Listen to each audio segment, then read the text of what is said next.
अस्सलाम वालेकुम व्यूअर्स। हमारी आज की वीडियो ख़वातीन में एड़ी का दर्द क्यों आम है। सुबह उठो तो एड़ी के दर्द से ही बेहाल हो जाती हैं ख़वातीन। आइए हम आज आपको बताते हैं कि एड़ी का दर्द क्यों होता है। आजकल किसी भी खातून से पूछें तो हर दूसरी खातून का एक ही मसला नज़र आता है, पाँव का दर्द और ख़ास तौर पर एड़ी में शदीद तकलीफ़। ये तकलीफ़ अक्सर सुबह सो कर उठें तो शदीद होती है और इसे कम होने में कुछ वक्त लगता है।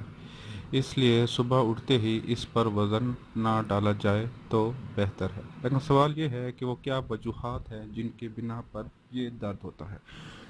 यहाँ हम वो चंद वजूहात शेयर कर रहे हैं आपके साथ। सबसे पहले विटामिन डी की मिकदार कम होने की वजह से भी ये दर्द हो जा सकता है। जिसम में जब भी विटामिन डी की मिकदार कम हो जाए तो भी पहले हल्का हल्का और फिर शदीद दर्द मुस्तकिल बुनियादों पर रहने लगता है। इस दर्द की सूरत में फ़ौरन विटामिन डी का टेस्ट करवाना चाहिए। अगर मुकर्रर मिकदार से थोड़ा भी कम हो तो इसका इलाज फौरी करवाना चाहिए।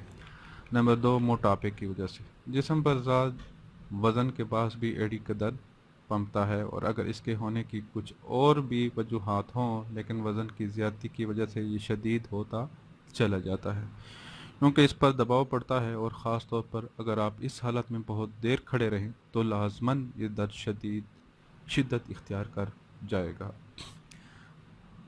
नंबर 3, परेशानी और फ़िक्र से। बात शायद अजीब लगे लेकिन इसका ताल्लुक़ आपके दिमागी दबाव की वजह भी होती है। अगर आपने हर छोटी छोटी बात का स्ट्रेस लिया है और आपको डिप्रेशन की तकलीफ़ भी रहती है तो आपकी एड़ी इस तकलीफ़ को सह नहीं पाती और शदीद दर्द करती है।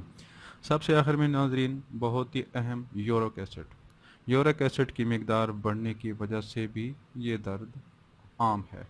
वो तमाम लोग जो गोश्तखोर हैं इनकी एड़ी में दर्द अमूमन बहुत ज़्यादा होता है, और एक बुनियादी वजह ये भी है कि अक्सर इनका यूरिक एसिड मुकर्रर मिकदार से बढ़ जाता है। जब जिस्म में यूरिक एसिड बढ़ता है तो वो जोड़ों के दर्द क्रिस्टल की दीवार बनाना शुरू करता है और फिर ये जोड़ों को जाम कर देता है।